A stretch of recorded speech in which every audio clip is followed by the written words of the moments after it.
These are Nebraska corn farmers. They work in acres, not hours, harvesting the energy and climate solutions the world needs. We are proud to stand with you. The success of tomorrow's soy industry depends on the actions we take today. The future is here, and the time to move is now. Market Journal Television for Agricultural Business Decisions is a presentation of the University of Nebraska-Lincoln's Institute of Agriculture and Natural Resources in partnership with the Nebraska Rural Radio Association. Promotional support provided by the Nebraska Farmer Magazine and partial funding provided by the Nebraska Soybean Board and the Nebraska Corn Board.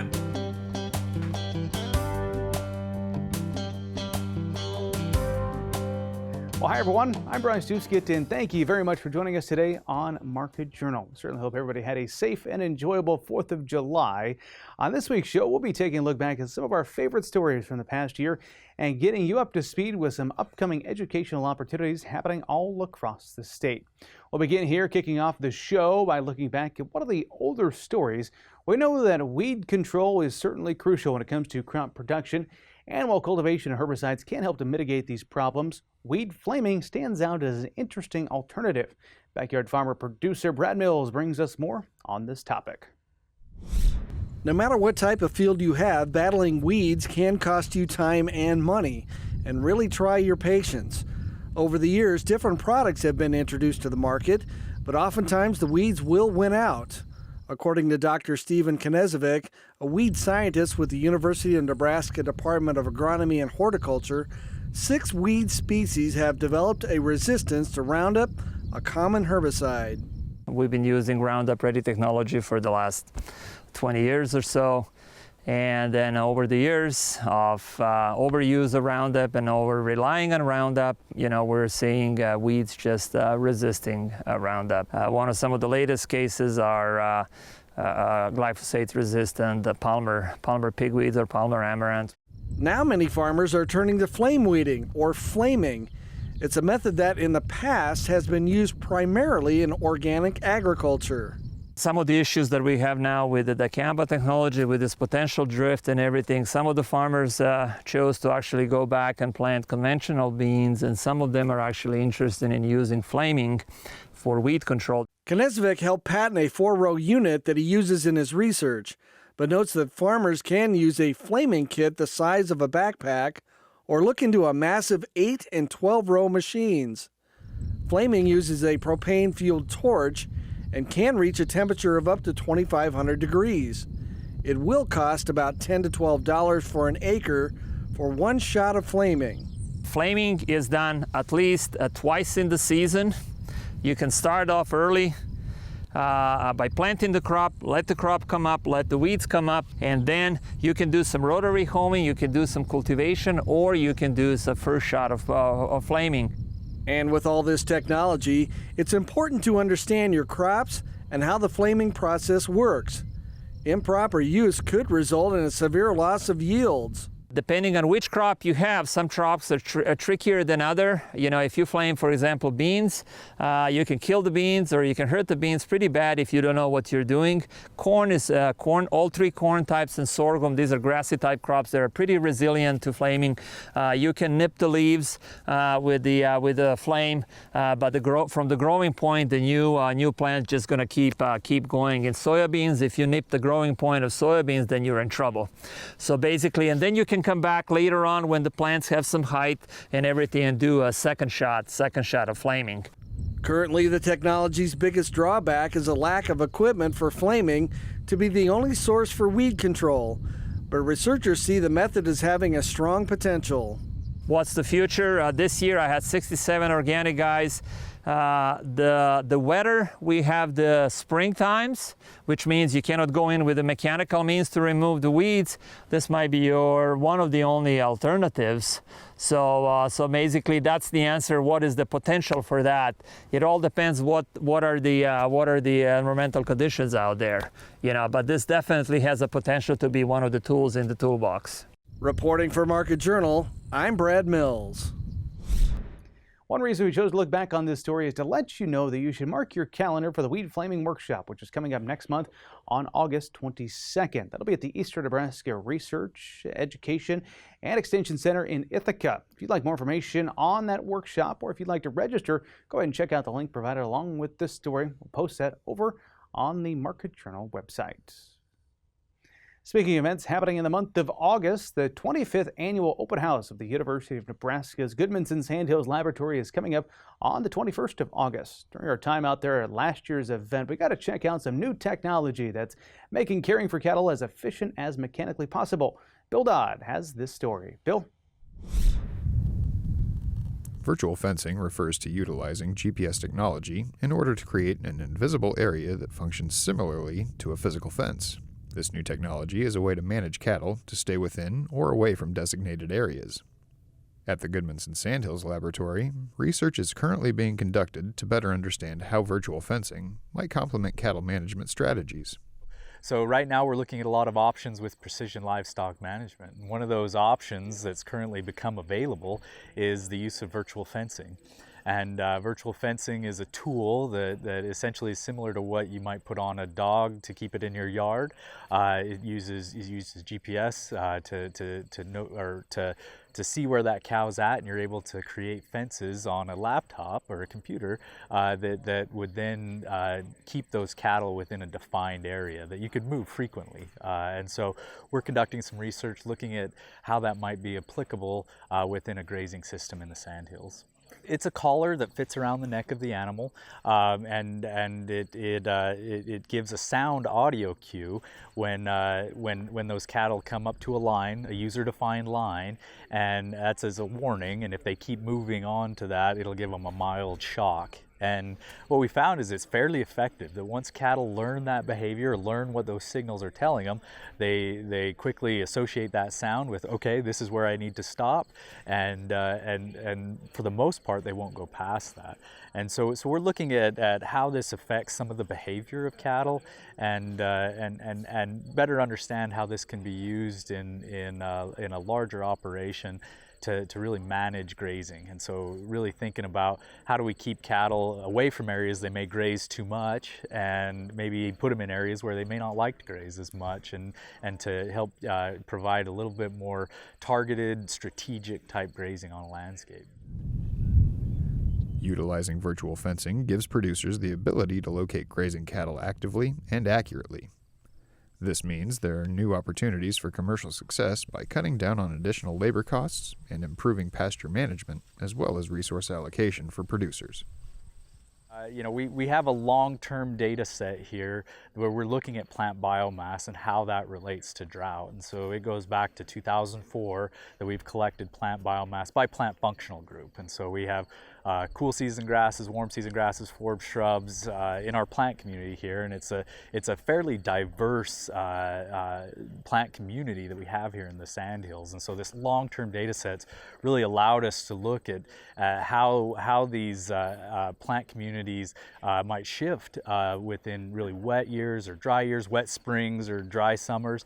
And so we've been analyzing that data set here over the last several months, exploring some of those things, and really seeing that there's some dynamics there at play based on when that precipitation comes, when drought happens, how that plant community responds to drought.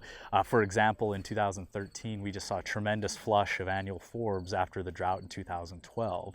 And so there's really some interesting dynamics at play year to year in our plant community that we're exploring. Yeah, I mean, the big thing is just managing your grass, and so oftentimes that comes with cuts or or adjusting how you graze, and so cuts in your numbers. There's just not as much biomass there. You know, this long-term data set's allowed us to see that, you know, between the driest year and the wettest year, it could be as much as 3 times difference in terms of the biomass that's available to those animals. And so that adaptive management is challenging when you have that much variability. So it's just being mindful and watching that rainfall, when that rainfall's coming, can model it pretty well in terms of how much is available out there, and then just having some other options available. You know, a lot of times if our grasslands can bounce back after a drought, it just takes a little bit of time and recovery. And so that rest is really important, especially if during a drought you might graze a little bit heavier. The following year's management's important. The big thing is can it equate to more grazing days? You know, with better distribution, better utilizing the resource, that's probably a benefit, and it cuts down on labor too. You don't need to be out there putting electric fence or, you know, other fences in, and it allows some more labor savings in that way.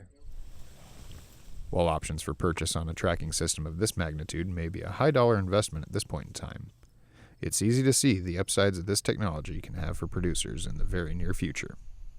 Reporting for Market Journal, I'm Bill Dodd.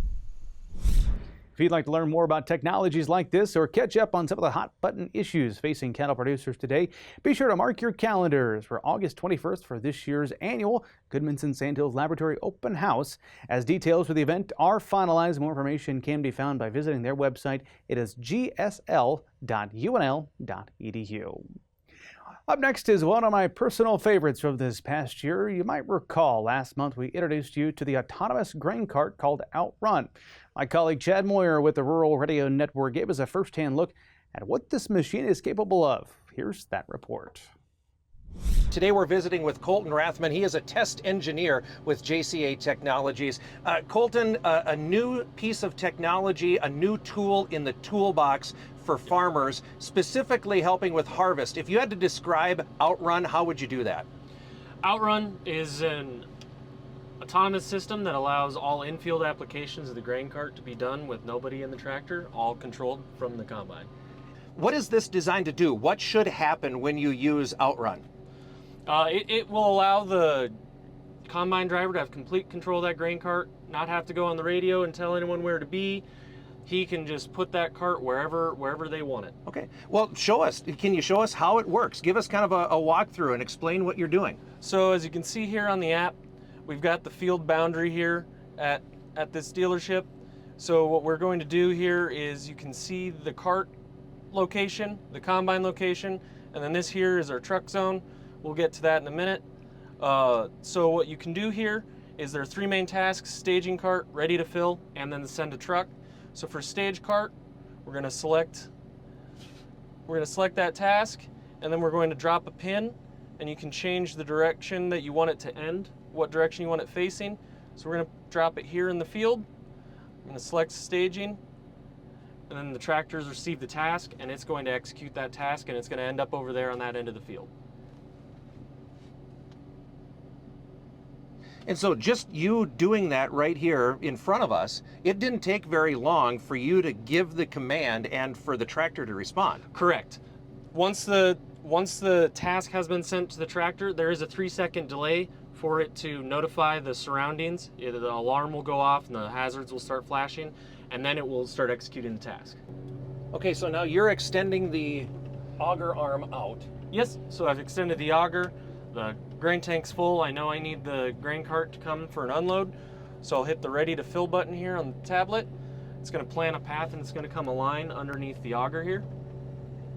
Let's say, okay, so again, thinking practically, you're more than likely taking out 12 or however many rows of grain, 16 rows or whatever it might be, and then you just go over and you touch that pad and say, hey, I'm full. Yep.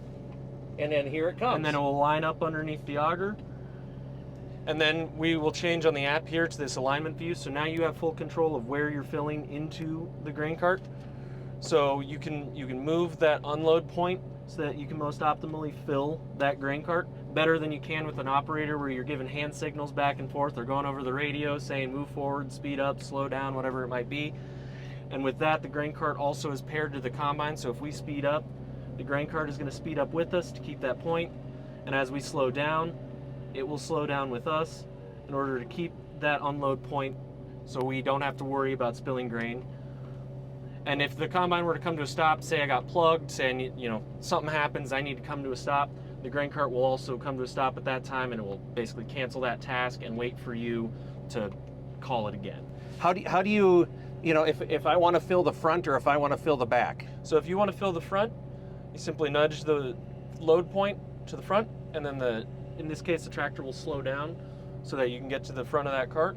And if you want to fill the back of the cart, you nudge and move that point to the back of the cart. And you're doing all this on the go? All of this on the go while I'm harvesting. Okay, so let's talk about what happens when the grain cart is full. So you've topped it off. What happens now? So now that the grain cart's full, so once the grain cart's full, we've got that truck zone set, so our trucks are parked down there. The truck drivers can unload it. So what we'll do is we'll hit the send to truck task, and it will go to that predefined zone where the trucks are parked. And once it navigates to that zone, it will drop into the manual mode so that the truck driver can approach, hop in the cab, and unload it into the semi. So as we're sitting here, its mission is to go back to that pre-selected truck zone and wait to be unloaded. Correct. There it goes. That truck zone can be moved wherever you need it in the field as you go, but that's a predefined one-click task, similar to the staging task, but it's always the same point. Mm-hmm. So you could argue that you're saving the employee wages of one person in the tractor cab, right? What you're really doing is you're optimizing that labor that you would have. So in the case of the person you would normally have in the grain cart, you can have them doing anything else. You could have them in another truck. You can get more grain on the road. That's really where the optimization is getting somebody out of that cab and allowing you to just continue harvesting while all of your grain is on the road. Yeah, no doubt. Colton, thanks for showing us, shining a spotlight on this. Appreciate it. Thank you. Again, that's Colton Rathman. He is a test engineer with JCA Technologies. Again, showing us Uutrun, a way, like he says, to optimize the people that are working on your farm and automate that grain cart activity. I'm Chad Moyer. That's a pretty cool piece of technology. If you'd like to learn more about it, we attached a link along with this story. Find that on the Market Journal homepage. The Nebraska Tractor Test Lab is the gold standard for the world in tractor testing, and it all started over 100 years ago. Get this, when one Nebraska farmer was dissatisfied with how his new tractor was not living up to the advertising. Today, Nebraska's Tractor Test Lab continues to be the testing ground for new models of tractors. Get a behind-the-scenes look at the lab as well as the adjacent Larson Tractor Test Museum in the July issue of the Nebraska Farmer. Kind of a cool hidden gem on the university's campus. Moving on, nowadays, farmers continue to do their best to raise more crops with fewer inputs. That includes using the right amount of nitrogen. However, determining the optimal applications can be quite complicated. You know that, and can sometimes lead to wasteful application and worse, nitrate runoff. That dilemma drew a University of Nebraska-Lincoln graduate student, Jackson Stansell, to help create a better nitrogen management solution. We had a chance to sit down with him at last summer's SCAL Field Day. Here's that conversation. You're the founder and chief executive officer of the company. You're still considered a startup, which means you give pitches all the time to people asking for money and explaining who the company is. So I'll have you give the 30 to 45 second overview of who you guys are and what you do. Sure. Yeah, the elevator pitch for Sentinel Fertigation is that we are an ag tech company based in Lincoln, Nebraska that leverages satellite imagery and geospatial data to empower precision nitrogen management, and we do that particularly for farmers who fertigate.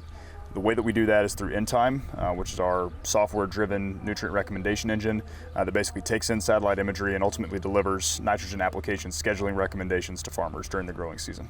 So it seemed like the last time you and I talked, this was an idea. You were developing the in-time software. You've rolled this out in 2022. Obviously, we hear in 2023's growing season. Well, take me back to 2022, some of the trial data there. Sure, and you know, we were coming out of basically 3 years of development at the University of Nebraska, where we were putting in time together as a prototype. And what we did in 2022 is transition a desktop prototype into an actual software that can be used, you know, at scale on the web. And we operated the software on roughly 8,000 acres last year around the state of Nebraska and even a little bit down into Kansas.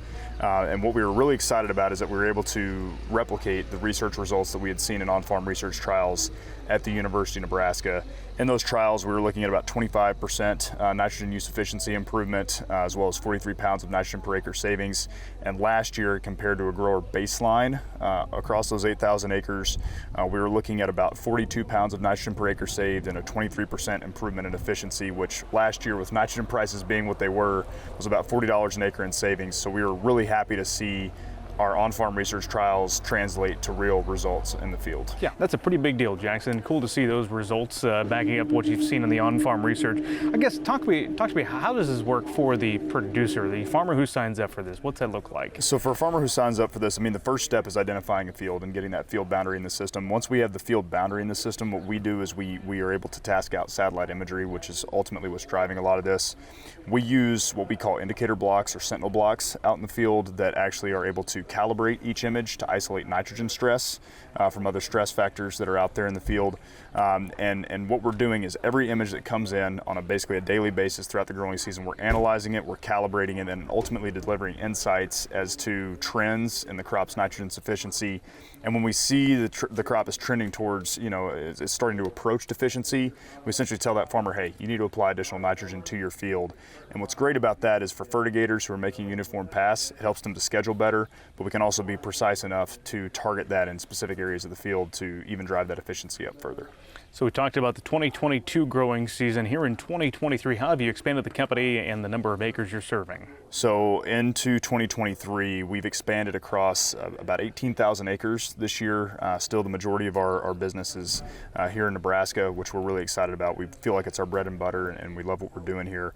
We're also operating in Tennessee, Alabama, Wisconsin, Illinois, Kansas. We've got a research field down in Texas, and we just picked up some fields out in Nevada as folks are starting to try the technology. We're also really excited about what we're seeing in other crops other than corn. So we're starting to get some rye and oat fields, some potato fields, starting to look at cotton a little bit. So we're pretty excited about how things are expanding and what the potential applications of this technology really are. Preview what's ahead in 2024. If viewers today want to sign up to perhaps be part of Sentinel Fertigation, can they do so? Absolutely. We are currently taking field enrollments. We are looking for dealers. We call them certified service providers, you know, in different parts of Nebraska as well as nationally. So that's something that we're actively pursuing.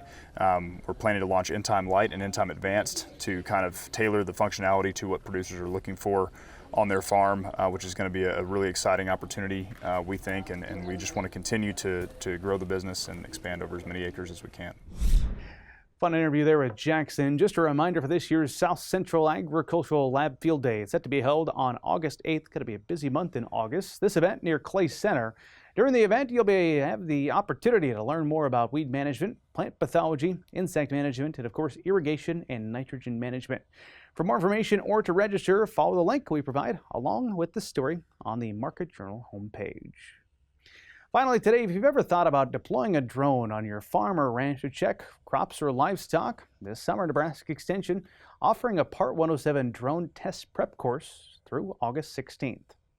Nebraska Extension will be offering one-day courses across the state to prepare individuals to pass the Federal Aviation Administration's knowledge exam. This exam is required to receive a Part 107 remote pilot certification or license to fly drones for commercial applications. One of the things that's kind of interesting is I get a lot of questions from farmers that are like, well, I'm going to fly a drone on my farm, so why do I need a license? You know, I bought the drone myself, I'm flying it myself, and I'm flying it over my own crop. And the FAA actually considers drones aircraft, and they fall under aircraft rules. And the FAA considers farming commercial. And if you're flying a drone taking pictures of a crop, which will be sold, that's considered a commercial operation. So yes, so farmers, they need to have a license, whether they like it or not, to use a drone in their operations. So one of the requirements to get a drone license is to take an aeronautical knowledge exam. And so what this course does is prepare students to successfully pass that exam. And then of course, once they pass the exam, then they can apply for their remote pilot license or drone license. This course will cover aviation topics such as regulations, airspace, radio communication, weather, and other basic aviation concepts necessary to pass that Part 107 knowledge exam, which will consist of 60 multiple choice questions. This test is kind of hard. There's a lot of aviation material on it, and so if you have no aviation background, it's going to seem pretty foreign. And so the idea of this course, it's an 8-hour course, and basically I prepare the students to pass that test and focus on the material that might be the toughest for them. There's a lot of regulations, and there's a lot of splitting hairs on some of those regulations. One of them is the question of recreational versus commercial. People want to fly under recreational because, you know, it seems like there's less rules with it.